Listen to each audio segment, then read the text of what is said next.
मग वागा तुला एकदा मी 5,000 रुपये दिले ते लक्षात आहेत का तुया? जर लक्षात नसते त्याच्यासाठी व्हिडिओ करायलो, कारण मी तुझ्या तोंडावर तर बोलू शकत नाही, कारण तू माझ्यापेक्षा मोठा आहेस. मी जर तुला पैसे मागतील तू 2 ठेके माझ्या तोंडावर टाकू शकतोस, त्यामुळे मी तुला काही तोंडावर असं बोलू शकत नाही. त्यामुळेच व्हिडिओ करलो. फोन लावून बोलायला तुझ्या संग तर मी ताकदच नाही.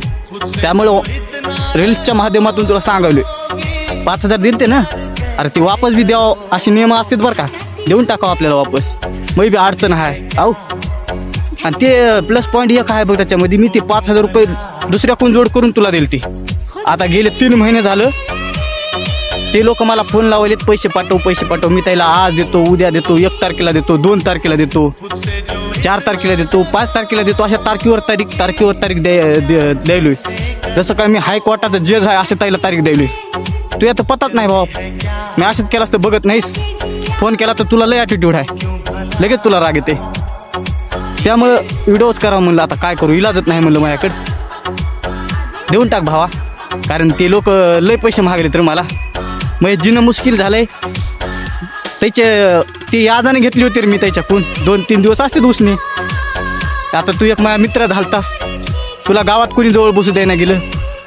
तुला माहित होतं हे कुठून का होईना करून आपल्याला देते म्हणून तुम्हाला फोन लावलास पैसे तरी टायमाला वापस द्यायलास का नाही, आज देतो उद्या देतो असंच का? पैशाचं नावच काढणं झालं आहे. जेव्हा भेटेन तेव्हा हसायलास काय बाबा असला असते का धंदे. यावर जरा क्लिअर राहावर माणसानं. देऊन टाकवा. आता दिसता मी वाघ नावाला राहिलो बघ, कारण मी कर्जबाजारी झालोय. त्याचे कर्ज फेडता मग चडी बनी कपडे सगळे विकले गेले. आता डॉक्टरवर फाटलेली चडी लायलो रे बी.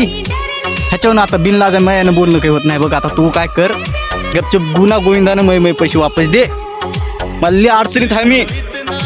हो दे बाबा, दे लवकर रे, दे. मला लय अर्जंट आहे काम. उद्या गाडीचा हप्ता आहे. हो जर ड्यू लागला मग संपलं. अजून हाय ते बी का लागतं मग माझ्यापाशी संपलं. हो दे मग, पाठव लवकर. जय श्रीराम.